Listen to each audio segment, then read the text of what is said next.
हम भारतीय न्यूज, आपकी सोच से भी तेज खबर। राजनीति के आंगन से जुर्म की दुनिया तक, ग्रामीण इलाकों से शहर की गलियों तक, प्रदेश की हर छोटी बड़ी खबर से करेंगे आपको रूबरू। Irrigation department employ union Uttar Pradesh मंडल गोरखपुर संबद्ध राज्य कर्मचारी उत्तर प्रदेश गोरखपुर में मौजूद है, जहां ये धरना पे बैठे हुए लगभग आज 42वां दिन है और इस 42 दिन के मध्य में क्रमिक अनशन का ये 10वां दिन। आखिरकार इन लोगों का मेहनत कुछ रंग लाया है। आज 42वां दिन माननीय मुख्य अभियंता गंडक महोदय ने मजबूर होकर कार्यवाहक अध्यक्ष श्री शिवानंद श्रीवास्तव, राष्ट्रीय प्रधान महामंत्री DS मिश्रा, मंडल अध्यक्ष विवेकानंद पांडे, मंडल महामंत्री इंद्रेश गौड़ और अन्य लोगों को बुला करके आमने सामने की वार्ता की। अब उस वार्ता में क्या हुआ क्या नहीं हुआ, इस पे प्रकाश अभी विवेकानंद शिवाकांत श्रीवास्तव जी डालेंगे, शिवानंद श्रीवास्तव जी डालेंगे और ये भी बताएंगे कि इनकी दुख और दर्द किस मामले में, कहाँ कौन सी दुखती दर्द उनका लगा कि जिससे आज 42 दिन पे उनको याद आया कि हाँ, ये लोग व्यथित हैं, पीड़ित हैं, इनके परिवारजन भूख प्यास से मर रहे हैं। इतना ही नहीं, 11 याची पहले भी मर चुके थे और शिवानंद श्रीवास्तव जी अपना नंबर लिख चुके थे 12वें पे कि मैं आमरण अनशन पर बैठूंगा, लेकिन ईश्वर की अनुकंपा और भगवान ने इनको सद्बुद्धि दी।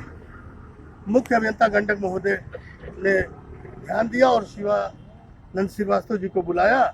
ये अपने टीम के साथ गए और अंदर वार्ता काफ़ी देर तक हुआ। जी, ये हमारे सामने शिवानंद श्रीवास्तव जी हैं, ये बताएंगे कि वार्ता कितने देर का हुआ और क्या परिणाम आया और कैसे कैसे क्या क्या हुआ। जी, शिवानंद श्रीवास्तव जी। मैं आपके समाचार माध्यम से बता देना चाहता हूँ, ये मामला आज 42वें दिन जा करके इसलिए ऐसे हुआ कि हम लोग भी आज ही जा गए थे और ये पता कर रहे थे। मैंने पहले भी आपके उसमें कहा था कि माननीय मोदी जी, हमारे प्रधानमंत्री जी गोरखपुर में आ रहे हैं, हम भी भारत के नागरिक हैं और उनका हम सम्मान करते हैं, इसलिए हमने कहा था कि मैं कुछ भी इसमें नहीं करूँगा। लेकिन जिस दिन वो चले जाएंगे उसके दूसरे दिन, चाहे मुख्यमंत्री चाहे जहाँ रहेंगे, यहाँ से लखनऊ तक रहेंगे, तो मैं उनको पकड़ूंगा और उनको रोड पर बैठा के वार्ता करूंगा। शुद्ध शब्दों में आप ये कह सकते हैं कि उनका घेराव करके जी और ले करके अपने अनशन स्थल पे लाएंगे और मैं... यहाँ पर अभी आप देख रहे थे कि कार्यवाहक अध्यक्ष महोदय ने किस तरीके से संघर्ष किया और यहाँ तक ये 42 दिन यहाँ धरना पे बैठने के बावजूद अपनी स्थिति, इनकी उम्र 72 वर्ष से ऊपर चल रही है, लेकिन इन लोगों के लिए ये करो या मरो की स्थिति में आ जाते हैं और अपना सब कुछ न्यौछावर कर दिए हैं। जैसा कि पहले अभी हमारे इलाहाबाद उच्च न्यायालय के वरिष्ठ एडवोकेट साहब आए थे, राजवंशी साहब, उन्होंने बताया कि हमारे यहाँ ये पैसा नहीं होने के कारण अपने बीवी का जेवर लेकर के पहुँच गए थे। ऐसे महान पुरुष को तो सत्संग नमन करना चाहिए और ये भी जानना चाहिए और आप लोगों को भी, जो भी इनके साथ जूझ रहे हैं, लड़ रहे हैं, दुख सुख के साथी हैं, वो इनके भी परेशानियों को समझें और इन्हें सहयोग करें। जी, इसके वार्ता करें। जी, मैं सुबह उनके यहाँ गया, आवास पर जाकर उसके बाद हमारे लोग भी गए, उनके आवास को घेर के बैठे। नतीजा ये हुआ कि उन्होंने कहा चलिए मैं कार्यालय पहुँच रहा हूँ। कि कार्यालय आप नहीं आते हैं तो फिर यह घेराव बहुत लंबा हो जाएगा। उन्होंने कहा मैं आ रहा हूँ, 12:30 1 बजे आ रहा हूँ, चलिए आपको आए, वार्ता हुई। पहले तो बड़ी ज़्यादा उन्होंने इधर उधर आज 5 बतियाई, चूँकि उनके पास एससी और उनके 2 एक्शियन और उनके तमाम बाबू, ये सारे लोग वहाँ थे और हम लोग ये डिबेट सुन रही थी।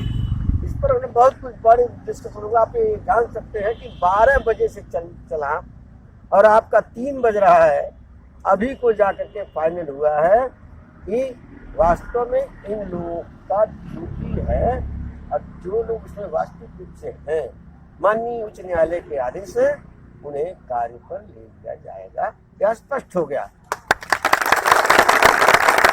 इसमें अब ये रहा है कि भाई देखिए ऐसा है कि आज मैं इसका आपको नहीं दूंगा, कारण है कि मैं भी जरा प्रमुख अभियंता से भी बात करूँगा और मुझे अभी तुरंत बलरामपुर निकलना है, तो जरा 2-4 दिन के अंदर मैं आ जा रहा हूँ। आप हमारे पास आज बैठ जाइएगा, जो आपके पास होगा वो आप दे दीजिएगा, मैं उसी पर एक आदेश आता वो आदेश आता। अब हमको पूर्णतया हो गया कि आज इन जो गरीबों का निवाला छीना हुआ था वह निवाला इनको मिल जाएगा। और दूसरी एक और बात है, हमने इसको लेबर कोर्ट में भी लगा रखा था, अभी उनका आदेश आ ही रहा होगा, गया है लेने हमारा आदमी, तो वहाँ भी आज इनको विजय मिल गई है। इनको इसका पैसा जो है वह कानपुर से होकर यहाँ आया हुआ है। और आपको बताऊं, इसी क्रम में बताना चाहूँगा कि अभी आज कुछ खुशखबरी के भी दिन है। जरा देना, वो है अश्विनी कुमार तिवारी। वह बेचारा बहुत समय से परेशान था, फिर उसको मैंने यहाँ लगाया और आज जानते हैं उसकी तीसरी किस्त, अभी मैं आपको प्रमाण दे रहा हूँ, 7,56,000 कुछ रुपए का उसका आदेश हो गया। और वो भी वसूली के साथ हुआ है, आरसी कटी है महोदय की, जैसे कि पिछले बार 10 लाख रुपए की वो प्रमाण मिथिला के लिए, और इसके पहले 11 लाख रुपए की आरसी कटी। ऐसे सारे आरसी कट रहे हैं, इनके भी आरसी कटेंगे, ये लोग खुशहाल होंगे। यहाँ से खुशहाल होकर जाए, हमें कुछ नहीं जाए। आपका नाम क्या है? शांति भवन। जी शांति भवानी मैम, आपको कैसा लग रहा है? देखिए, अच्छा तो नहीं कर सकते हैं क्योंकि बहुत दुखदाई का ये हम सबके बीच में है कि जो वर्षों से कर्मचारी जिस विभाग में काम करते रहे हैं, इस विभाग में अचानक इतने लोगों को उनके पेट पे लात मार देना, हटा देना, ये बहुत दुख की बात है। एक दो रहते तो समझ आते हैं। और इसी धरने के दौरान 31-42 दिन से जो धरना चल रहा है, इस दौरान कुछ लोगों की मौतें भी हुई है, जिसका कोई सुधार और कोई निर्णय नहीं लिया गया। मैम, जैसे जिन लोगों का मृत्यु हो चुका है, जैसे 11 याची का मृत्यु हो चुका है, वह याचक जो भी थे उनके परिवारजनों को ही नौकरी मिलेगी। ऐसा श्री शिवानंद श्रीवास्तव जी ने बताया कि मैं उनके परिजनों को नौकरी दिलाऊंगा। ये तो बहुत खुशी की बात है कि उनके परिजनों को नौकरी मिलेगी, लेकिन क्या अन्य लोगों को जिनको हटाया गया है वो किस कारण हटाया गया है? इसका वो जो मुद्दा था वो तो बहुत पुराना मुद्दा था, जिसके लिए ये लोग high court, labour court, supreme court से लड़े और वहाँ से विजयी हुए, डबल बेंच से विजयी हुए। ऊर्जा मंत्री ने पत्र के माध्यम से, विधायक जी ने पत्र के माध्यम से, तमाम क्रियाकलाप होते। आज 13 वर्षों के बाद 2003 में इन लोगों का डिग्री हुआ था और आज आपका हो गया 21, यानी कि 17 वर्ष में राम वनवास से भी ज्यादा टाइम लगा, लेकिन हुआ। जी जी, धन्यवाद आपका। ये इनका परिचय तो शायद ये परिचय की मोहताज नहीं है, ये हमारे गोरखपुर नहीं बल्कि उत्तर प्रदेश की शान है। इन्होंने किसी भी कारणवश अपने बागडोर अपने हाथों में संभाला और अपने पारिवारिक जिंदगी को किस तरीके से चलाया, इसको कहने के लिए या कोई शब्द नहीं है कि जो उसको कहा जा सके। सिर्फ ये कहा जा सकता है कि अन्य महिलाओं के लिए और एक पुरुष के लिए भी ये मिसाल है।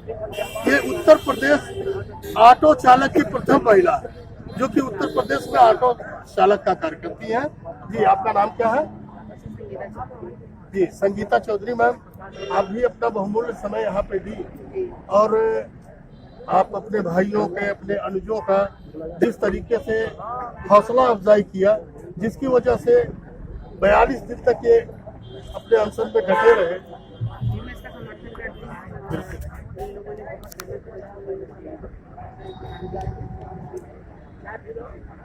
जी, अभी आपने सुना कि अपने छोटे छोटे शब्दों में इन्होंने पूरी अपनी बात कह दी।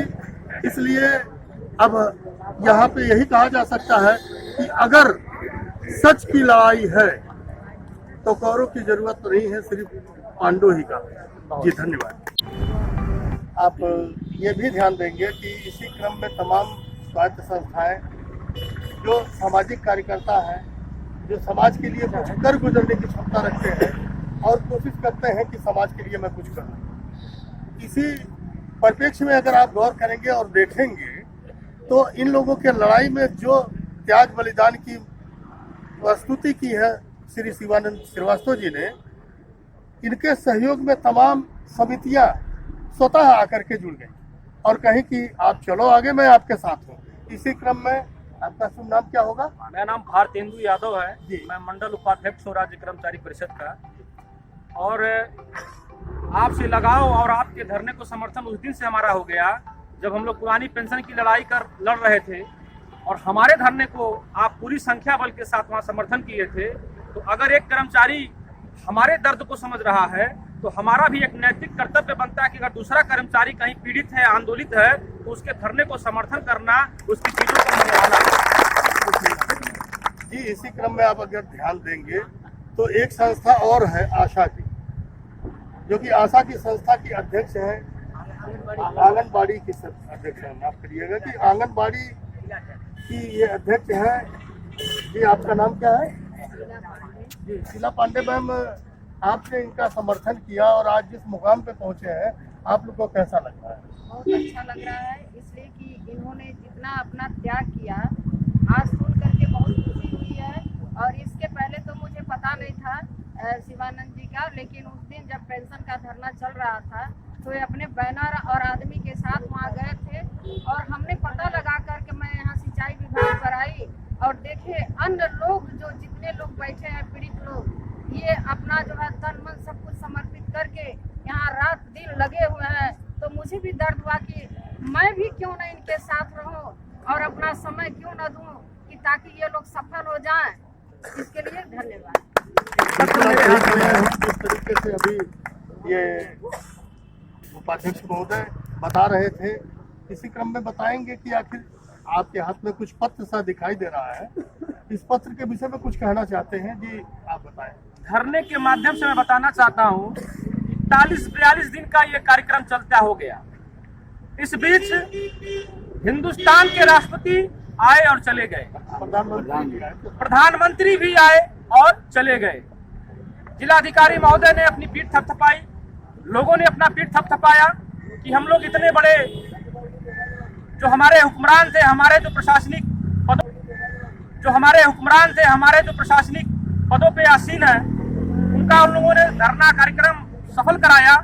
लेकिन 41 दिन की जो 42 दिन की जो हमारी लड़ाई रही है, उसमें 10 दिन तो ऐसे बीते हैं कि आदमी 24 घंटे यहाँ पर है और 24 घंटे की लड़ाई लड़ते हुए रणनीति का अपना हिस्सा था कि ये तो जो वैधानिक लड़ाई हम आंदोलित लड़ रहे हैं और इसके लिए जो हमारे श्रमिक हैं, जो इनका जो खून पसीने की कमाई छीनी गई है, चुराई गई है, हड़पी गई है, उसको वैधानिक रूप से हासिल करते हुए श्रमयुक्त कार्यालय से एक हमारे साथी हैं 19 अश्विनी कुमार जो खजनी के हैं, उनका पैसा 7,57,641 रुपया भुगतान का आदेश हुआ है। माननीय डीएम महोदय के द्वारा यह पत्र हमारे हाथ में है। यानी कि जो तमाम तरीके से जो हमारी लड़ाइयां थी हम लोग लड़ रहे हैं और जब तक आश्वासन मिला है, वार्ता का जो रिजल्ट मिला है, जब तक माननीय अध्यक्ष जी आपकी लड़ाई लड़ रहे हैं, करो और मरो तक हम लोग आपकी लड़ाई को अपनी लड़ाई मानते हुए, कर्मचारी को अपना भाई मानते हुए आपकी बुनियादी चीज को दिला करके रहेंगे।